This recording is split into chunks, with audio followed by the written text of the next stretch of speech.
Hi guys, Bhogi రోజు మనం ఇవన్నీ నీళ్ళలో వేసుకొని స్నానం చేసుకోవాలి ఫ్రెండ్స్. ఇప్పుడైతే మా ఫాదర్ స్నానం చేస్తాను, చూడండి.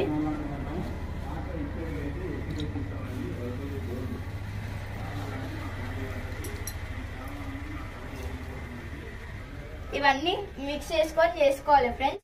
Welcome back to our channel. ఈరోజు హ్యాపీ భోగి టు ఆల్. ఈరోజు అయితే మేము ముగ్గులు వేస్తాం, చూడండి. ఆ ముగ్గు వేస్తాం ఫ్రెండ్స్. ఇదైతే కుండ ముగ్గు, హరిదాసుడు. ఈ ముగ్గులు అయితే మీకు నచ్చినట్టయితే లైక్ చేయండి, షేర్ చేయండి, కామెంట్ చేయండి, సబ్స్క్రైబ్ చేయండి. Bye bye.